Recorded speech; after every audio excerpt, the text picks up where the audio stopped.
Hi guys, this is Dave from Wyoming Old Iron, and today, and then this series is not going to be an old iron video. And I know I keep promising, but we're close on the house. We'll be done here hopefully another week or two. We're starting to move in right now. I've got family in town helping me. But I wanted to take a chance to make this video. I kind of hurt myself a little yesterday, so we're kind of taking it easy today. And I've mentioned in my other videos that I'm a semi-retired appliance technician. I had my own company in Washington State, which I have given to my children. And I have gone to work for a manufacturer. I do keep their name out of my videos. And I am the senior most tech line technician for this company. I talk to other technicians all over the country and tell them how to fix our products. Now, something's become abundantly clear over the last year is that one of the most misunderstood appliances is the home microwave.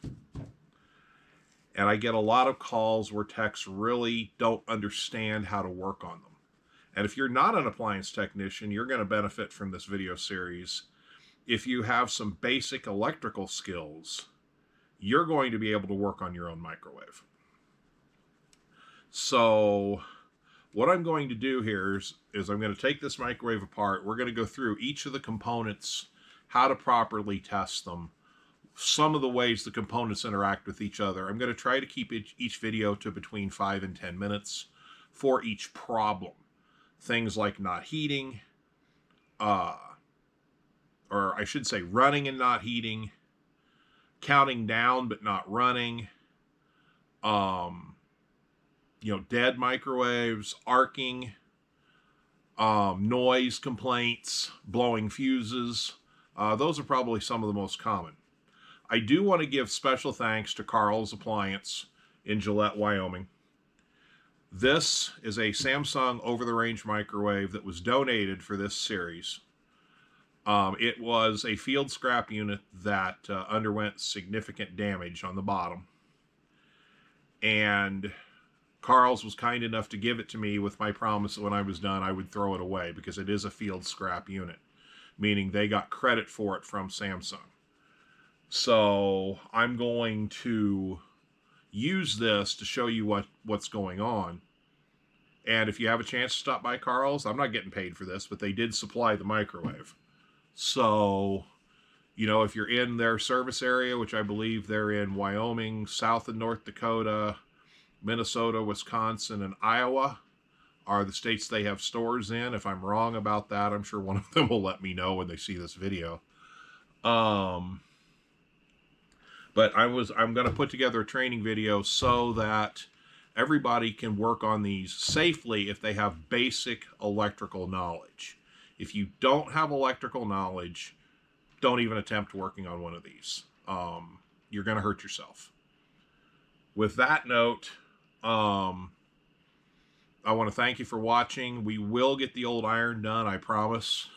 I really want to get one of those Heart Par tractors in here and start taking it apart. But for now, I want to do this. So if you're interested in knowing how to work on your own microwave, hang around and we'll show you how to do it. First on the video series on repairing microwaves. For a little component identification, we have the exhaust blower. This is an over-the-range microwave, and this acts as your vent fan. We have, obviously, your power cord here. We have that piece right down there is your interior light socket. Okay, here, this is two pieces. Now, this is a high voltage capacitor, and I will show this later, but I have already grounded this out. That's very important to do on these. So you have your high voltage capacitor, and you also have what's called your diode right here. Some people also call it a rectifier. You have a capacitor right here. This actually controls your exhaust fan motor. You have a filter board with a fuse right there.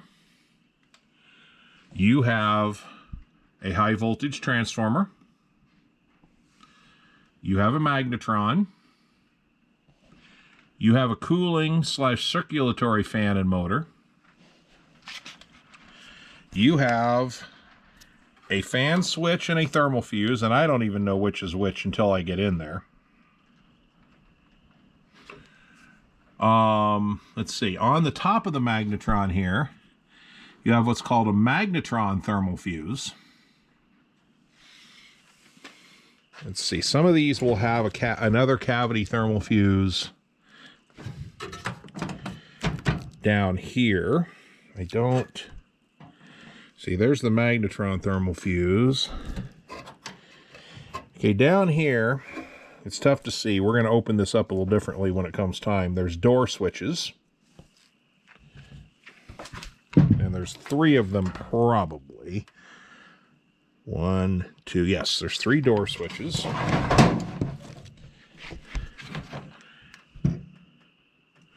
Okay, tough to see. But way back in there is another thermal fuse, which we'll get to. Open the door. You have what's called your turntable coupler. You have a piece in here called a waveguide cover. And on the bottom here, you have your work light. And underneath of your work light, you're going to have a turntable motor that drives the turntable.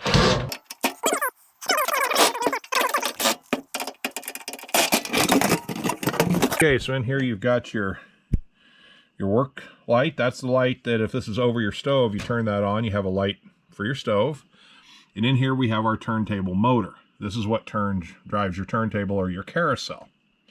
And really, that's all the components that there are to this microwave. There are differences with other brands, but this is the commonly accepted configuration today.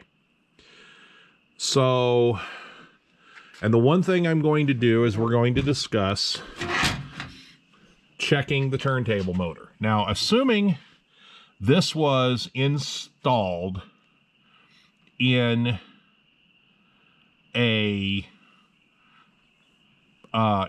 above the stove, and the turntable wasn't turning. So now what you do is you come in here. Now you drop this panel down right here.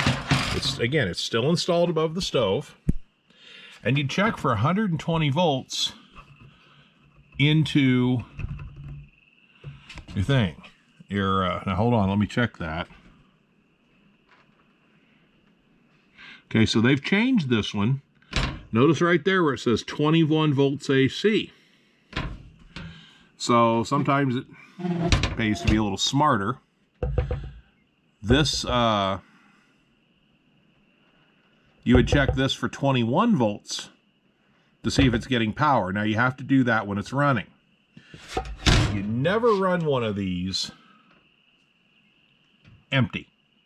You run one of these empty, you'll overheat those thermal fuses and blow them.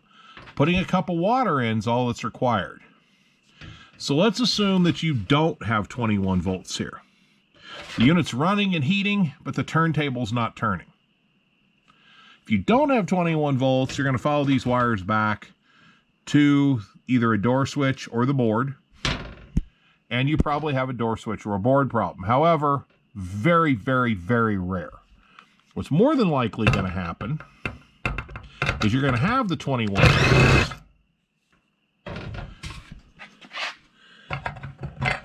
You're going to open that up, and you're going to check, and you're going to see whether your turntable motor is damaged. When you have one of these, it's bad. A lot of times the gears will strip out inside, and you can literally spin them by hand. This one is not a bad motor, so you can't do that. Then the other thing you can do is come up here and remove the coupler. So the coupler, you'll notice the D-shaped shape inside of the shaft there. That coupler, you'll find that breaks a lot of times. And all you have to do is replace this, and it's probably the most common piece to see break. So you can either check for the 21 volts, or you can check this for being broken, and this shaft will crack. And that's really all there is to it, to check this portion of the problem. So this has been the introduction and a very easy repair on a non-turning turntable, or non-turning carousel. And again, some microwaves are a little different, but most of them are at least close to this. So I'm going to button this back up, and we'll get set up, and we'll do a different diagnosis.